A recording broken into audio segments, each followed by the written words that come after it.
The file had no label, but the typeface was wrong for the year it claimed to be. It sat inside a gray cardboard folder, edges soft from the humidity of decades, its top clip oxidized to a faint green. When I lifted it, the paper beneath had left an outline, a ghostly shape of absence, like something that had been pressed down, read too often, and then hidden too well. There was no seal, no security stamp, just an opening sentence. Replacement feasibility. Interim phase complete. I thought it was a theatrical script. The phrasing was too careful, the margins too wide, the sentences halting, like they had been written for someone reading in a second language. But then I saw the signatures. Familiar initials in blue pencil, the kind East German internal memos used when no carbon copy was meant to be kept. They called it Austauschkörper, replacement bodies, not metaphorical, not a code for troop rotation or proxy agents. They meant it, physically. The premise: if a political figure could be removed quietly, their double could stand in their place, long enough to sign laws, issue orders, and alter policy in favor of the state that placed them. A human disguise for a government's hand. It sounded like cinema, but the Stasi file wasn't written for effect. It was written like an engineering manual. They cataloged face ratios, the distance between hairline and brow ridge, the gait speed over 10 meters. They measured not just speech patterns, but the pause length between breaths, the unconscious ticks of the jaw when forming hard consonants. And then there was the other column. Not anatomy, not behavior, something else. The second column was headed Retention Conditioning. This was where the handwriting changed, where the pen dug deeper into the paper, where even the archivist's photocopy showed the faint embossing of pressure. Retention conditioning was not about appearance. It was about acceptance. How to keep the replacement from breaking character, from speaking as themselves. The notes referenced Soviet Pavlovian studies from the 1920s, East German sleep deprivation trials in the 1960s, and an unmarked West German psychology paper that spoke of inner speech suppression. The idea was to still the voice in your head that tells you who you are, not erase memory, but make it irrelevant. You could remember your real name and still feel no need to say it. I read further. Between the lines about diet and posture, there were phrases underlined twice. Visual field occlusion during repatterning, auditory bleed-through, tolerated if non-semantic. Memory loops acceptable under 48-hour cycle. There was a test subject number, 0412, no name, no age. Just the record. Retained 87% cover identity after triple wipe. Triple wipe. A phrase that made no sense until I reached the annex. There, in an appendix marked restricted to a 4 clearance, the method was described. It was not one device, not one room, but a sequence. First, a sensory tank, body neutral buoyancy, eyes masked from light. Then, auditory flooding, tones pitched just above hearing, masking even the sound of your own breath. Finally, a reintroduction. You were walked, blindfolded, into a stage set that perfectly matched the office, apartment, or meeting room you were meant to occupy. The theory was that when the blindfold came off, your mind would collapse inward to match the reality it saw. And if you had been told for long enough that you were someone else, you would not question it. This was the pattern phase in their own language. They meant pattern in the sense of tailoring, cutting the cloth to fit the form. A double was not perfect on day one. They were shaped. shaped to the role as surely as a soldier was drilled for parade. The reports described things like handwriting entrainment, weeks of copying the leader's notes until the wrist cramped into a new default motion. Signature conditioning, where the double would sign documents that were burned immediately after, just so the act would feel habitual. One note chilled me more than the others. Eye contact tolerance calibrated to 6.4 seconds. They had calculated the exact time the leader in question would hold a gaze before looking away. Not 1 second more, not one less, because the people around them would feel something was wrong if the stare was too short or if it lingered too long. I thought then about the photographs, the ones historians call late period, images of certain heads of state. The way the jawlines shift subtly, the skin texture changes between seasons. The ears, always the ears, never quite the same. I remembered that ears are like fingerprints, no two identical, and yet here they were, expecting no one to notice when the lobe angle altered, when the helix curl deepened. Or perhaps they knew we would notice. Perhaps the noticing was part of the point, to make us doubt our own sense of recognition, to make memory itself feel unreliable. In the margins of one photocopy was a pencil sketch, a human outline, featureless, labeled simply Phase 2, Prepared. Next to it, another outline, identical except for a shaded brain cavity, and a note, Interim Loop, Suppressed Divergent Thought. The archivist had drawn a small arrow beside it in different handwriting. Do they ever come back? The answer was nowhere in the file. Either it had been pulled before the folder reached me, or no one had ever written it down. But there were hints. Medical notations disguised as meeting minutes, referencing unexpected bleed of original pattern, and linguistic relapse during high-stress events. They tried to correct for it, running doubles back through what they called mirror reinforcement, placing them in front of mirrored walls while repeating identity statements in a flat, metronome voice. I imagined standing there, seeing your reflection, being told you were not yourself. Long enough, and the glass might begin to agree. The file ended with logistics, passports, bank accounts, safe house rotations. They called them maintenance intervals, as if a human being could be serviced like a machine. But in the very last line, half erased by a smudge of carbon dust, it said, if Phase 3 fails, revert to total erasure. No elaboration. No description of what total erasure meant. I knew from other archives that it did not always mean death. Sometimes it meant removal from all records, from photographs, from the memory of those who had once known you. Sometimes it meant you remained alive, just not as anyone. And it occurred to me, turning that last page over, that maybe the leader they replaced was not dead at all. Maybe they were somewhere else, walking under another name, feeling echoes of speeches they never gave, policies they never signed, handshakes with people they never met. I closed the folder. The air in the archive felt heavier, as if the dust itself had read over my shoulder. I knew that if I signed the log sheet, I would be on record as having seen it. And records have a way of drawing their own forms of replacement. I slipped the folder back into the exact position it had been in, so the shadow on the shelf would match. And I left the room without looking at the guard, who never seemed to blink. When I reached the street, the faces passing me felt different. Some walked too smoothly, their arms swinging in ratios too even.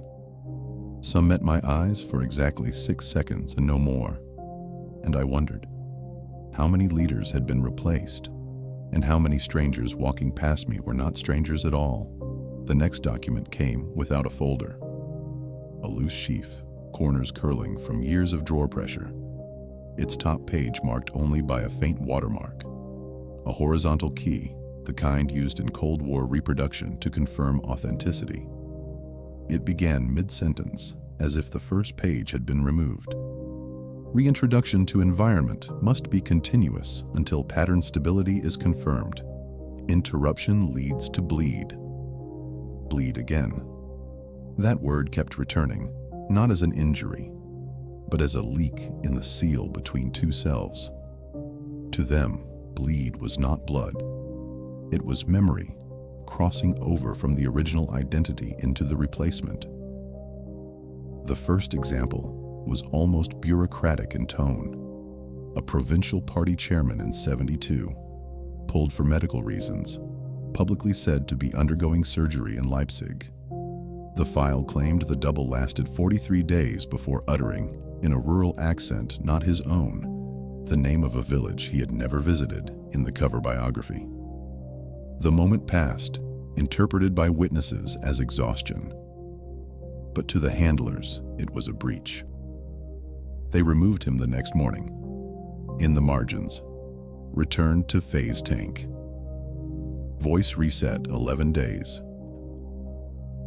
The sensory tank appeared in greater detail here. Not the smooth fiberglass pods of later decades, but crude steel cylinders lined with tarpaulin, filled to shoulder height with heated saline. Subjects were suspended in canvas slings, their heads cradled to keep the mouth above water. No sound, but the heartbeat in the ears. Into that silence, technicians introduced controlled intrusion. Not language, but tones, clicks, and slow wave pulses. The notes called it semantic starvation. If the brain reached for words, it would find none. If it reached for identity, it would be met with a blank corridor. They left them in for hours, sometimes days, letting the mind slide into a liminal state where suggestion could root like a weed in dry soil. From the tank, they were moved to restorative mirroring. Here, the double would live inside a perfectly reconstructed version of the leader's home or office. Even the wear on the furniture matched photographs. Even the smell, diffused through vents, was replicated from samples taken in secret. An assistant would enter at scheduled intervals, addressing them exclusively as the leader, presenting documents only the leader would see, and reacting with shock or confusion if the double spoke out of character. The file called this interpersonal anchoring, training the double not through instruction, but through the social pressure of everyone behaving as if the mask were real. What struck me most was how little they relied on physical disguise at this stage. The notes admitted that even the best prosthetics failed under close contact. Instead, they counted on the mind to do the work. If a minister, a secretary, or even a family member was certain enough they were speaking to the right person, the tiny differences in skin tone, in the fold of the eyelid, in the scent of the hair, would be ignored. It was not the double who convinced them. It was their own unwillingness to believe otherwise. There were pages of metrics, columns of numbers I could barely parse. Average speech rate, weight fluctuation tolerance, percentage of meetings concluded without breach. Each double was graded not as a human, but as a component, a part in a larger machine. When a double failed, they were marked non-recoverable and cycled out. There was no mention of where they went. Some footnotes suggested they were repurposed for lesser roles. Crowd presence in parades, background in official photographs, a quiet disappearance into the state's own scenery. One account was longer than the rest. Subject 0627. A senior intelligence officer's double, installed after the original, suffered a stroke. For 9 months, the replacement signed off on operations, attended briefings, and even met with foreign diplomats. The breach came not in speech, but in silence. A pause too long when asked about an operation the real man had personally overseen years before. He simply stared, searching for a file that did not exist in his mind. The observer wrote, "Silence is more revealing than words." From there, the tone of the file shifted. The language became clinical, almost inhuman. Phases were shortened. Conditioning times cut in half. The numbers of failures rose accordingly. It seemed the program had been ordered to accelerate. A marginal note from an unnamed supervisor read, "Leadership stability requires rapid turnover options." Rapid turnover, as if governance itself could be managed like inventory. The file cross-referenced others I had seen before. Fragments of Soviet behavioral research, CIA memoranda on persona suppression, West German interrogation protocols. There was no nationalism in these methods, just a shared understanding among those who worked in shadows. It became clear that this was not solely an East German vision. The infrastructure was local, the doubles selected from within the bloc, but the principles, the suppression of inner voice, the looped reinforcement, the mirror work, appeared in files from both sides of the Iron Curtain. It was less a conspiracy, more an industry. One last section stood out, titled Peripheral Deployment. It described the use of doubles not for high office, but for influence nodes. Editors, union leaders, clergy. Figures who could shape public opinion without ever appearing on a state roster. Replacing them carried less risk, required less precision, and yielded influence over entire populations without a single speech from the podium. These doubles could be less perfect, their conditioning lighter. Some were even aware they were replacements, trained to suppress their own will for reasons never explained to them. I put the pages down and realized my hands were shaking, not from the content, but from the recognition of its simplicity.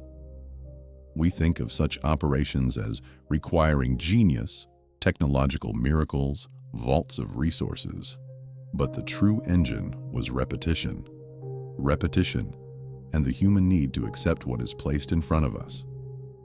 The doubles succeeded not because they were flawless, but because the world was too exhausted to keep checking. When I returned to the archive's main room, the clerk behind the desk looked at me for a fraction too long. Her gaze broke exactly at 6 seconds. I walked out into the street and saw the same measurement in strangers' eyes. It struck me that if such replacements began decades ago, their reach might not have stopped with leaders. Perhaps it began at the top and worked its way down, until one day, a neighbor, a teacher, a colleague, could be just as much a conditioned double as any head of state. And if that were true, we would never know. Because the first voice they silence is the one inside. The last cache was mislabeled as agricultural reports. It was buried in a box of seed import forms, as if the paper itself could grow into something else if left alone long enough. When I lifted the bundle free, a few grains of dust fell away in perfect vertical lines. Not ordinary dust, but the residue of documents that had been pressed together under weight, their edges aligned for years. The top page was thin, almost translucent. Typed so faintly, the letters looked like a memory of ink. Successful candidates exhibit diminished autobiographical retrieval when prompted outside the established script. This effect increases with continuous environmental reinforcement. Environmental reinforcement. They meant the set, the duplicate apartments, the mirrored offices, the faces trained to react on cue, but there was more.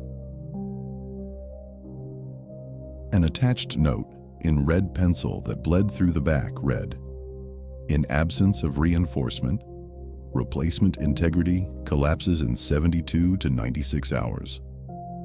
It was both comforting and horrifying. Comforting because the conditioning wasn't permanent. Horrifying because it meant the doubles needed constant maintenance, handlers, settings, schedules, just to remain aligned. And if the system could keep that machinery running, it could preserve a replacement indefinitely. There was a case study of a high-ranking economic minister, replaced quietly after an unexpected hospitalization. The double functioned flawlessly for nearly 2 years. Then, during a power outage that lasted half a day, the building staff improvised, moving him to an unfamiliar office, lit only by oil lamps. By morning, the breach was visible. He began asking questions about his own career, his own family, names no one had ever fed into the cover story. They returned him to the reinforcement suite immediately, but the notes concluded, once cracks appear, full pattern recovery is statistically negligible. The implication was clear. The double was discarded. Whether that meant erased, relocated, or quietly buried, the file did not say. The deeper into the bundle I read, the more the language shifted. Clinical terms gave way to what felt like fatigue. The authors sounded tired, resentful even, of the need to keep the machinery running. One wrote in the margin, "We build people to break them. We break them to replace them. We replace them to keep the same shape in the chair." Then came a chart unlike the others. No numbers, no ratios, just silhouettes. One for each year between 1964 and 1983. Some years had more than one figure. Beside each was a single word: deployed, withdrawn, lost. Lost. Not failed, not erased, just lost. As if they had slipped the leash entirely and walked into a life of their own.